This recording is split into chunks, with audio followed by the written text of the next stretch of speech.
اعوذ باللہ من الشیطان الرجیم بسم اللہ الرحمن الرحیم الحمدللہ رب العالمین والصلاة والسلام علی سید الانبیاء والمرسلین وعلی آلہ الطاہرین الطیبین اما بعد فقد قال اللہ تعالی فی القرآن المجید والفرقان الحمید الیوم اکملت لکم دینکم واتممت علیکم نعمتی ورضیت لکم اسلام دینا صدق اللہ العلی العظیم وصدق رسولہ النبی الکریم ونحن علی ذلک من الشاہدین اللہم صلی علی محمد وآل محمد۔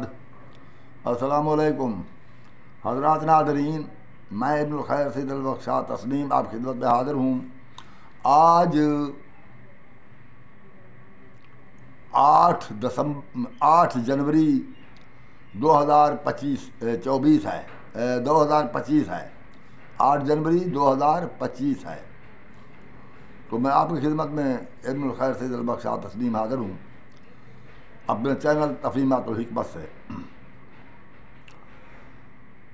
میں اللہ سے امید رکھتا ہوں کہ آپ اللہ کی رحمت سے خوش خرم اور بخیریت ہوں گے، ہمیشہ آپ پر اللہ کی رحمت برکت و سلامتی ہو۔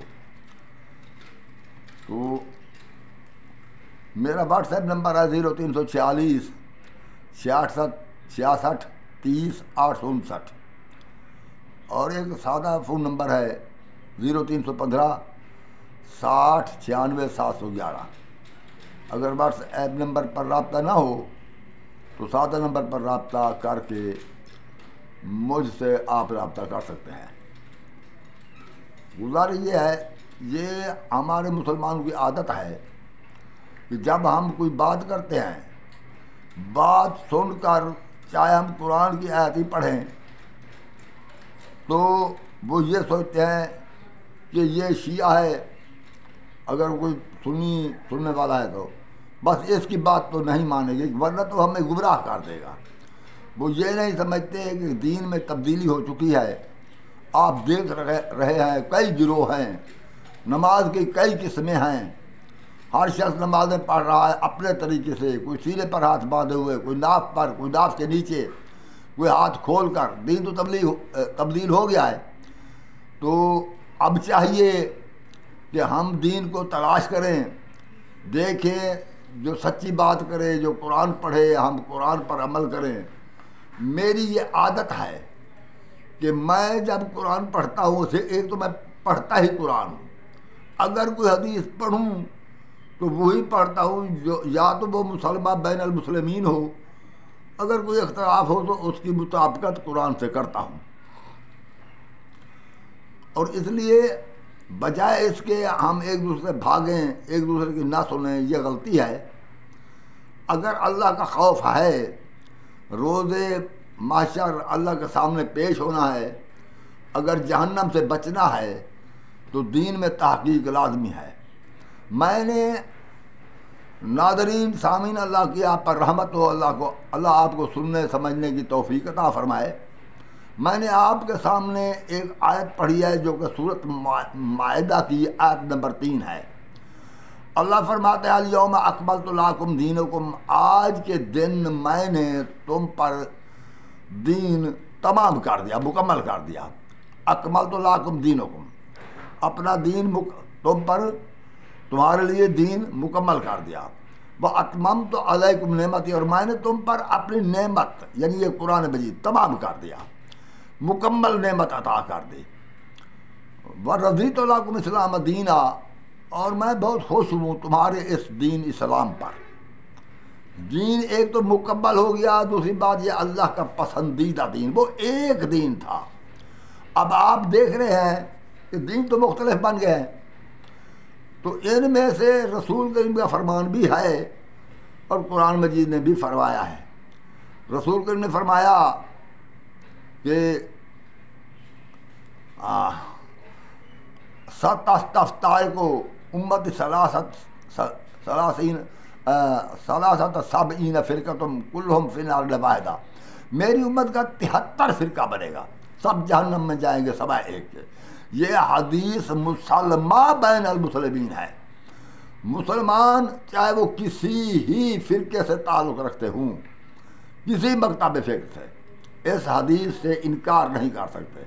یہ اتنی مشہور و معروف حدیث ہے، اسے دیہاتی ان پڑھ گنوار بھی جانتے ہیں اس حدیث کو، کیونکہ اللہ نے اپنی حجت تمام کرنا ہے تاکہ روز حشر اللہ کے سامنے کوئی عذر نہ کر سکے، تو اللہ نے اپنی یہ حدیث ہر انسان تک پہنچا دی کہ دین کا 73 فرقہ بنے گا میری امت کا، حضور فرما رہے ہیں، تو ان میں سے جنت میں ایک جائے گا، باقی سب جہنم میں۔ تو نمازیں تو سب پڑھ رہے ہیں، روزے بھی رکھ رہے ہیں، حج بھی کر رہے ہیں، زکاتیں بھی دے رہے ہیں، خیرات بھی دے رہے ہیں، سب کچھ کر رہے ہیں، مگر جائیں گے جہنم میں سوائے ایک کے۔ تو میں اس لیے عرض کروں گا کہ جہنم سے بچنے کے لیے، جنت کے حصول کے لیے، اللہ کی رضا حاصل کرنے کے لیے دین میں تحقیق کریں۔ دین بگڑ چکا ہے، دین کے کئی گروہ بن چکے ہیں، شرک سے بچیں، حتی الامکان بچیں۔ شرک عموماً لوگ کرتے ہیں اپنے ہادیوں کی، رہنماؤں کی محبت میں آ کر، شرک نہ کریں، اور اس کے بعد یعنی نہ تو اللہ کا کوئی شریک بنائیں، نہ اللہ کی عبادت میں کسی کو شریک کریں، نہ اللہ کی صفات میں کسی کو شریک کریں، نہ کسی اللہ کے سوا کسی اور سے دعا نہ مانگے، یہ تمام باتیں شرک ہیں۔ باقی ہم نظر و نیاز دے سکتے ہیں، اور یاد رکھو ہم کہتے ہیں یا علی مدد، یہ شرک نہیں ہے، ہم محبت سے کہتے ہیں۔ کسی کام میں حضرت علی سے یا رسول خدا سے یا کسی سے مدد طلب کرنا شرک ہے، کسی کام میں، کام کوئی نہ ہو، ایسے ایک مومن دوسرے سے ملتا ہے، وہ کہتا ہے یا علی مدد، تو یہ تو محبت کا تقاضا ہے کہ ہم اپنی محبت کی وجہ سے اسے اتنی محبت رکھتے ہیں کہ ہم حضرت علی علیہ السلام یا باقی اہل بیت علیہ الصلوۃ والسلام سب کو ایسے سمجھتے ہیں جیسے ہمارے پاس موجود ہو۔ یہ محبت کی وجہ سے ہمیں پتہ ہے کہ حضرت علی علیہ السلام نجف اشرف میں ہے، اور وہ اپنی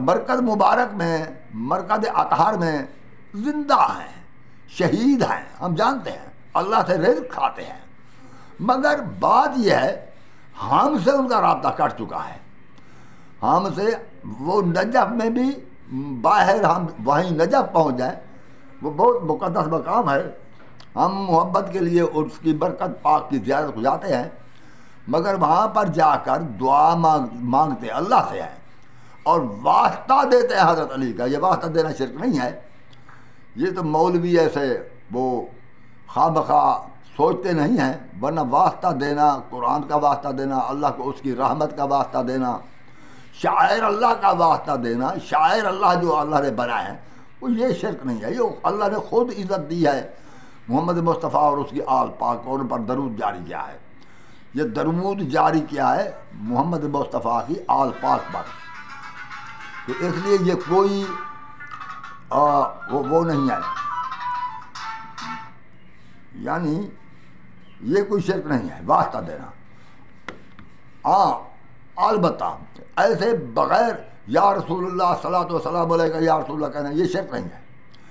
نبی سے یہ مدد مانگنا کہ یا نبی اللہ میں بیمار ہوں اور تجھے دوا اپنے حسنین کا صدقہ مجھے شفا عطا فرما، یہ شرک ہے، یہ شرک ہے، یہ اللہ سے مانگیں گے کہ یا اللہ اپنی رحمت کا واسطہ، تجھے اپنی عظمت کا واسطہ، اور تجھے محمد مصطفیٰ کا واسطہ، اس کی پاک آل کا واسطہ مجھے شفا کاملہ عطا فرما، تو یہ شرک نہیں ہے۔ شرک سے بچیں، کفر سے بچیں، عبادت خالص اللہ کی کریں اور اللہ ہی کو پکاریں، ہر دعا اسی سے مانگیں۔ میں دیوبندی نہیں، میں شیعہ ثنا عشری ہوں، آپ کو میں اپنا مذہب بتا دوں۔ یہ بریلوی دیوبندی سے بڑی چیڑ کھاتے ہیں، اور اہل حدیث بھی بریلوی سے چیڑ کھاتے ہیں، دیوبندیوں سے بھی، اور جو اہل حدیث ہیں، دیوبندی ہیں، بریلوی ہیں، جس کسی اور امام کے پیروکار، سب کے سب شیعہ سے چیڑ کھاتے ہیں، کیونکہ یہ شیعہ صحابہ کو نہیں مانتے۔ بھئی یہ باتیں غلط ہیں، ہم صحابہ کرام کو مانتے ہیں۔